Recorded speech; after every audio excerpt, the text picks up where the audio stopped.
Pacquiao season. It's that time. Looking forward to the Pacquiao-Errol Spence fight, and I appreciate all the positive support and the level of comments and engagement since I've been doing these Pacquiao videos. It's a lot of fun, I enjoy it.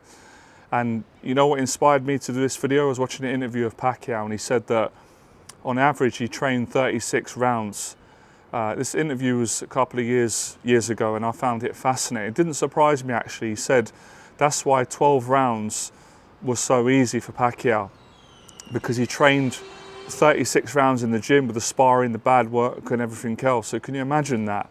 You know, you're training for a 12-round fight, but it makes sense. If you wanted to come in great shape and you wanted to make sure you were super fit and you could go the 12 rounds, you'd probably train 3 times that, and that's what it takes to be great, to achieve greatness. And obviously that's what a lot of people, not just other fighters, I'm not knocking them, all these guys train hard, but most people are not willing to put hours and hours of practice in order to perfect what it is that they want to achieve. So I just found that fascinating, and I've been watching a lot of fights lately.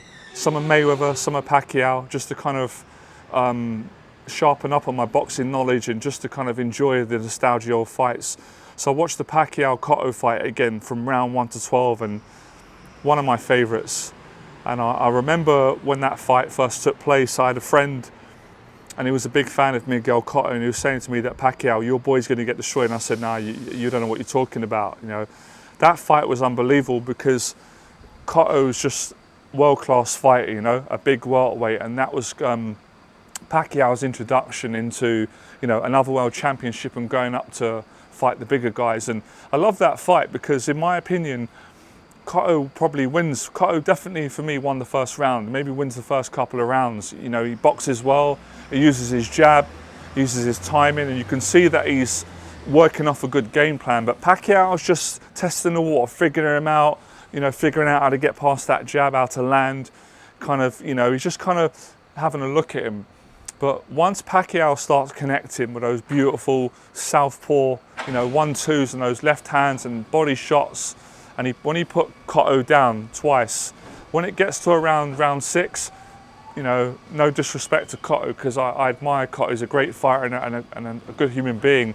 Pacquiao just, you know, he just pulverizes him, gives him a real beating, and I don't know how Kotto, well, he's obviously an amazing fighter, lasted as long as he did.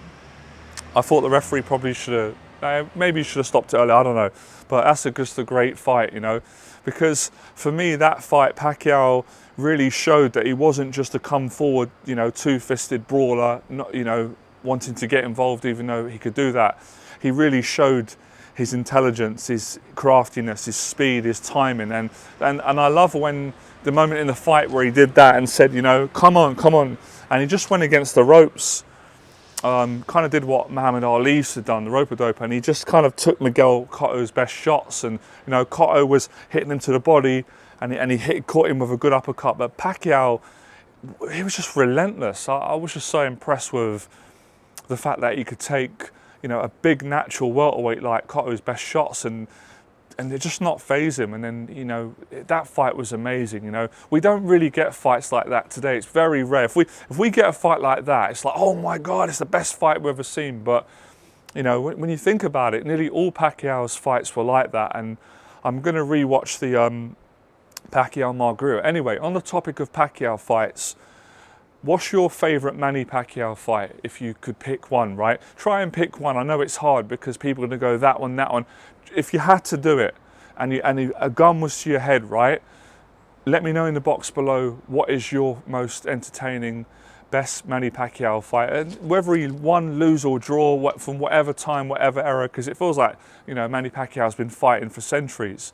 So let me know the best fight and why. And for me, I'd probably say it's the Cotto fight, even though I love the Thurman fight, because I just thought Pacquiao was just unbeatable as far as I was concerned. I mean, that's the time when I really wanted him to fight Mayweather, but we never got that fight, right? We're never going to know, because he just looked ripped. He was in great shape. He was tough, the speed, and you know, I'm just thinking if he could roll the years back and bring something like that into the Spence fight, then he's got a great chance of winning it. But yeah, that was unbelievable. And You know, it's he says it himself. It's hard work is the secret. You know, train hard in training, prepare your body, get in great shape, and then go in and do the business. But yeah, man, I'll tell you what. When he retires, we're going to miss him more, because I was thinking about this the other day, right?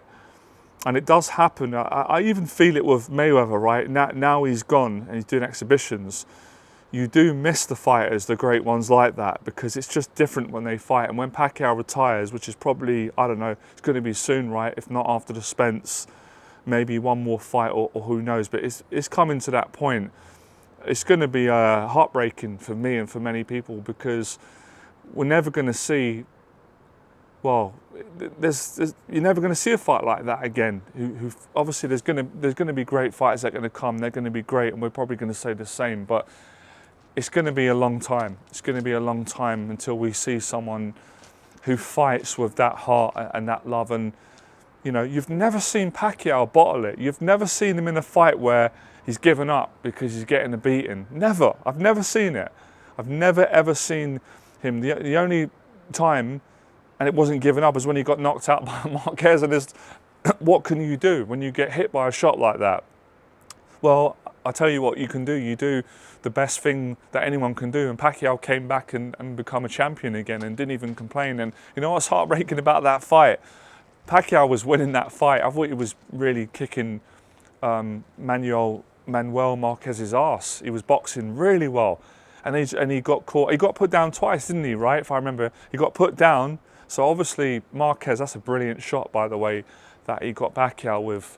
And then he got him with the one he didn't see, and it was just a shock. But yeah, most fighters, they don't come back from knockouts like that. And many of other experts have been saying the same. It's just a lot to expect, you know, psychologically, mentally, emotionally, to come back from that. That goes beyond being a good fighter. That's something within that you can't, you know, like I said, you can't buy that on Amazon. You can't train for that. That has to be within you. Probably has to do with your genetics, your ancestors, and your upbringing, and obviously the struggles that he went through with living in poverty when he was younger, and you know, and obviously Pacquiao. He used to watch the fighters like De La Hoya, Sugar Ray Leonard, Ali. So he was looking up to all the greats, and so it's being inspired. But it's something within, and you know, most people they don't have that, and have that level of mental toughness to be able to come back from such a traumatic defeat. And that was a bad knockout. I remember being worried, thinking, God, is he alive? He's not moving. Like, I was really worried. But that was. It's got to be one of the best knockouts. But yeah, Pacquiao still, if I remember rightly, he's beaten Marquez more than Marquez has beaten him, and he did beat him in the fight before. How many fights ahead? Is it 4? If I remember, I think Pacquiao's won 2, Marquez has won 1, and then they've had a draw. I think I'm right, but if I'm wrong, please someone update me on the facts. But I think they've had 4 fights. Pacquiao's won 2, like I said, he's drawn 1, and obviously he's lost 1. So he's winning. He's won 2, Marquez has only beaten once. And obviously they had a draw. I think the draw was when Pacquiao knocked Marquez out, knocked him down, twice in one round. So that was quite amazing that he was able to get a draw. But those guys are legends, legendary fights, you know. So where was I with this? Yeah. So I don't know about all of you, but when I hear these things, straight away I make a mental note. So okay, Pacquiao trained 36 rounds. In the gym, which is something that's pretty unheard of. Okay, so when I'm doing my goals in my life, obviously I'm not a boxer. I used to be an amateur, but I'm not professional, and it's not even worth mentioning, right? But I'm going to put that into my goals. You know, with YouTube, I'm going to do an extra hour every time I film, or an extra 3 hours, and that's what I've been doing. But I was always kind of like that anyway. But hearing it reminds you, and it makes you. I mean, I can't speak for everyone. I don't know how you guys feel, but that's what great champions do. They inspire other men or other women to be great in their life. And again, it doesn't matter who it is. You don't have to try and become a great boxer. Most 0.1%, even less, are ever going to be a fighter like Pacquiao. But you can be great at what you do in your life. So I'm sure all of you've got your goals, or you've got your professions. So why not take that same principle, the 36 rounds, and put that into what you do so you can be excellent at it. And there's a rule, and I've always believed in it, the 10,000 hour rule.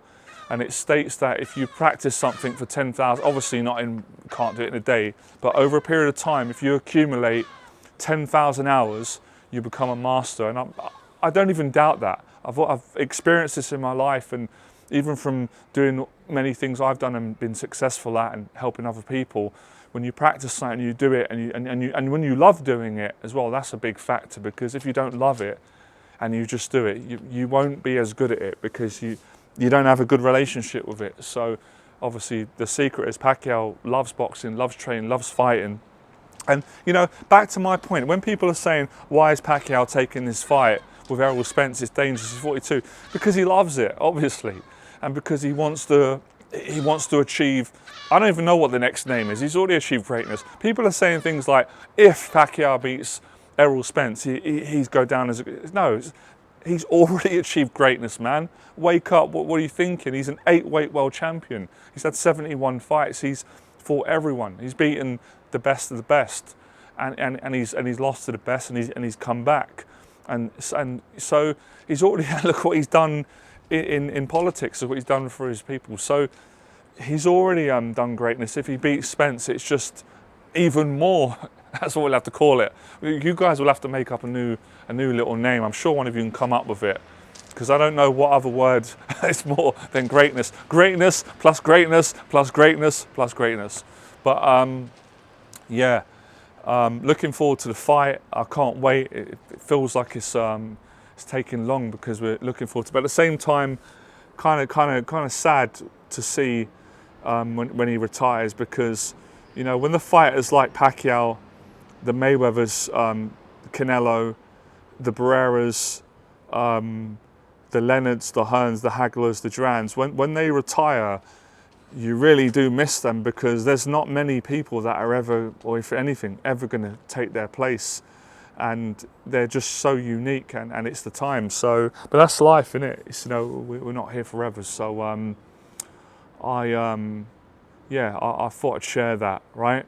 So yeah, let me know in the box below what your favourite fight is, and if you can take, because I like inspiring people. I know some of you that like the boxing videos, you're probably not coming on my channel, but my regular subscribers are, and that's what I do best: motivate people to face their fears and take action, and not procrastinate and just read books and quote, but to get out and put a lot of effort into what it is that you want to achieve. All right, I like to set an example. So become fearless. I'll talk boxing soon.